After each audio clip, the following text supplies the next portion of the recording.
Hillside Chapel, Jackson, Ohio. We're going to get into verse 2 of Genesis today. Genesis 1, verse 2. Now, there's 34 verses here that start with and, which is a polysendentant. A polysendentant is a word saying there's a lot more going on here than what's taken at face value, so you've got to study deep. And is used in the first 34 verses with 102 separate acts. A lot being said here. Verse 2. Let's read it in the Hebrew first. It would be V'et haaretz.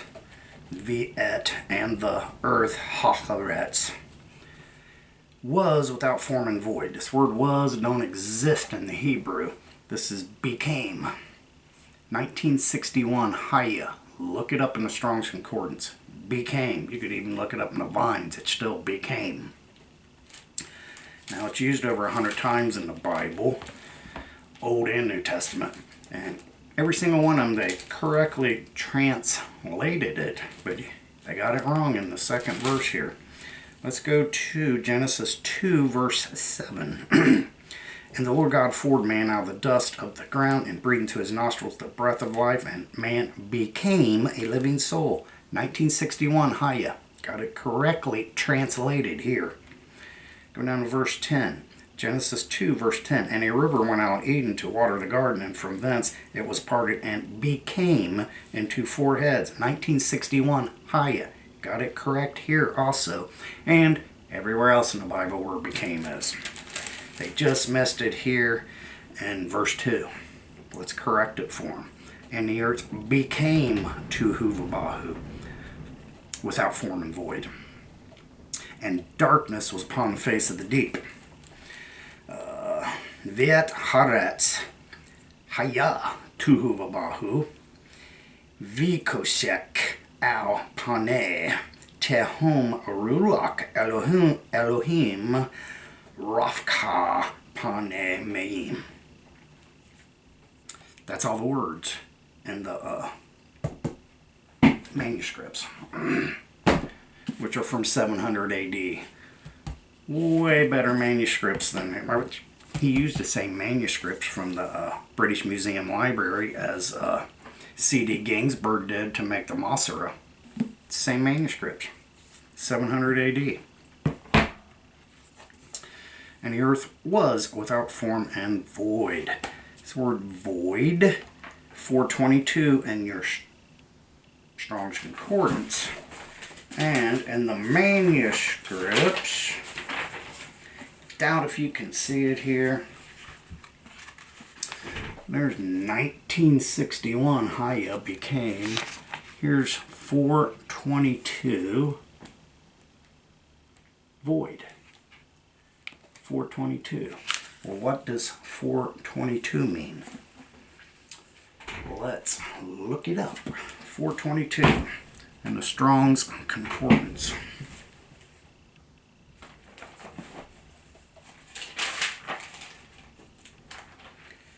$422. It is Allah, a primitive root to adjure, usually in a bad sense, to imprecate.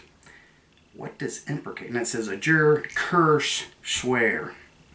What does imprecate mean? To imprecate. Let's go to the Webster's. I like to use the Webster's because it's not biblical. So anything you find here, you can't say, well, it's biblical. Nonsense. Let's look at Webster's. To imprecate.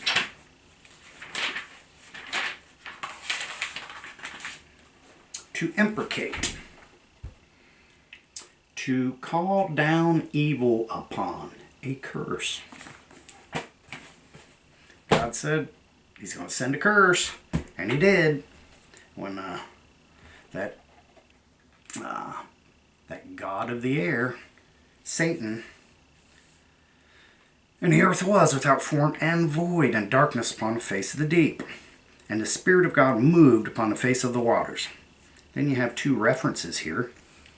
Psalms 104:30 and Jeremiah 4:23. Always go to look at your references, see if they'll give you any clues to what's going on here. Let's go to Psalms 104:30. First, we're going to go to Psalms 104:26. There goes the ships. There is that Leviathan, whom thou hast made to play therein.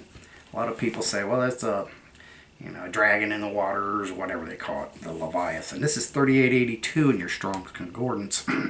Leviathan, it means a withered animal, i.e., a serpent, literal. That's the literal meaning. Figurative, the constellation of the dragon.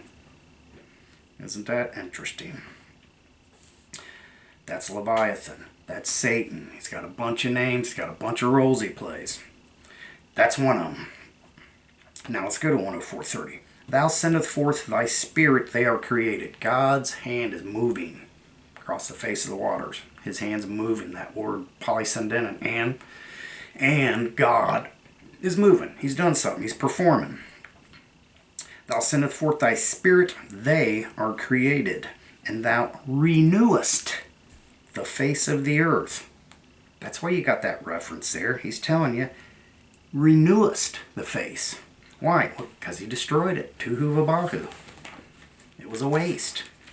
No more animals, no more man. And we'll prove that with Jeremiah 4:23. Let's go to Jeremiah 4:23. That's where this word Tuhu Vabahu is. Void and without form. And the word darkness is there too. Jeremiah 4. I think we're going to start in 22.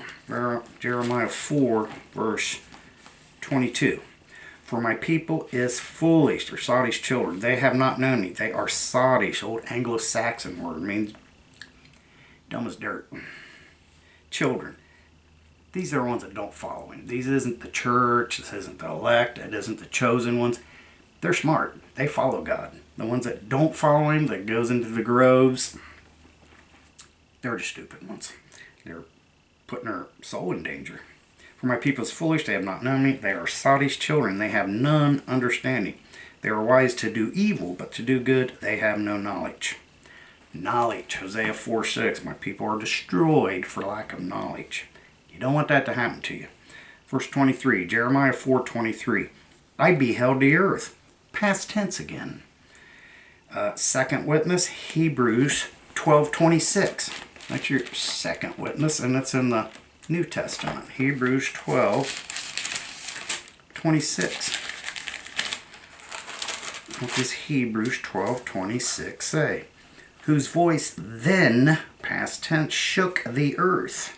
But now he hath promised, saying, yet once more I shake not the earth only, but also heaven. And this word, yet once more, signifies the removing of those things that are shaken.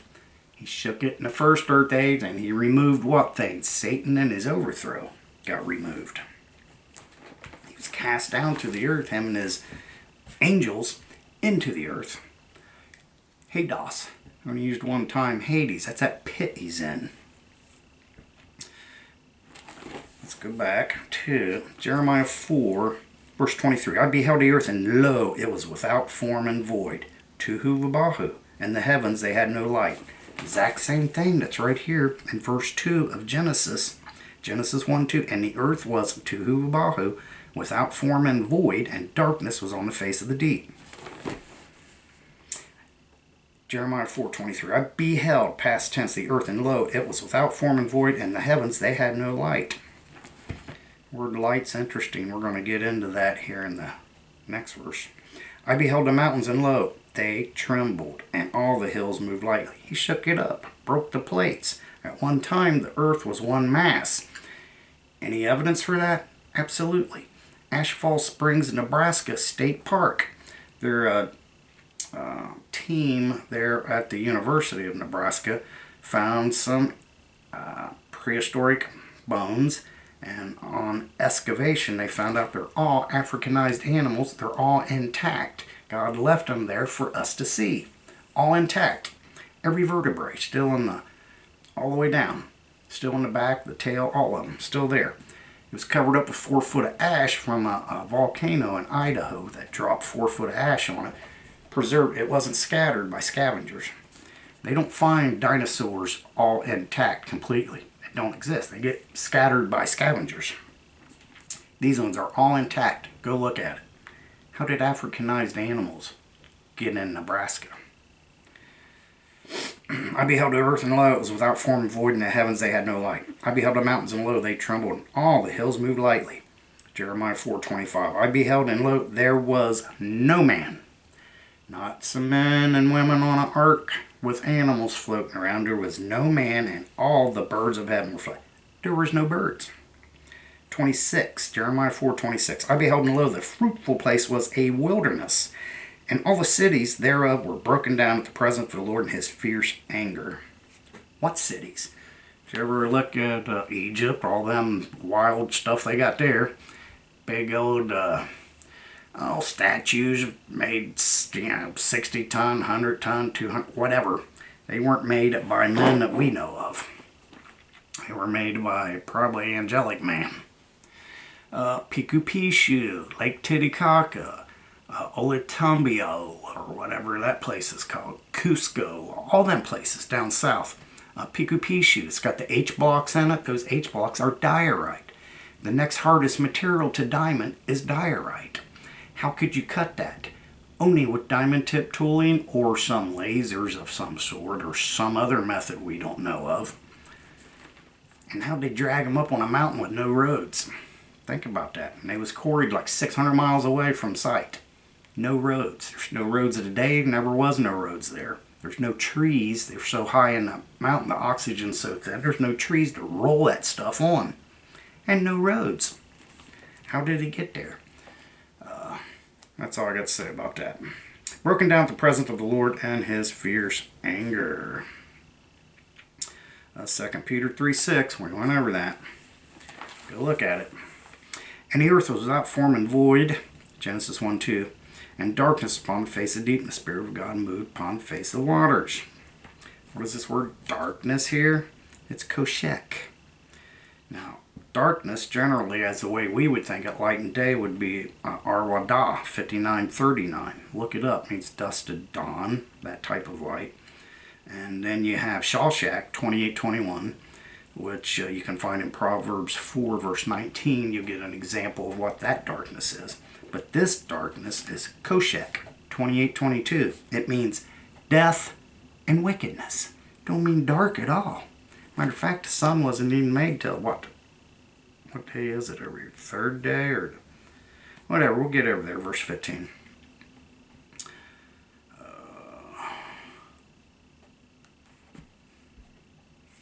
Let's just read it with the words where they should be.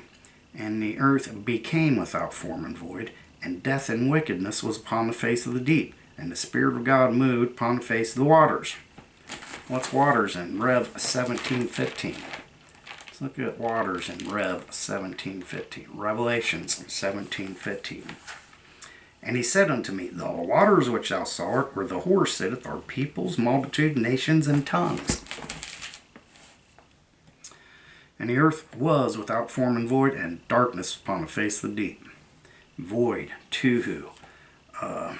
Isaiah 45:18. He didn't make it tuhu, it became tuhu. 45:18, Isaiah 45:18.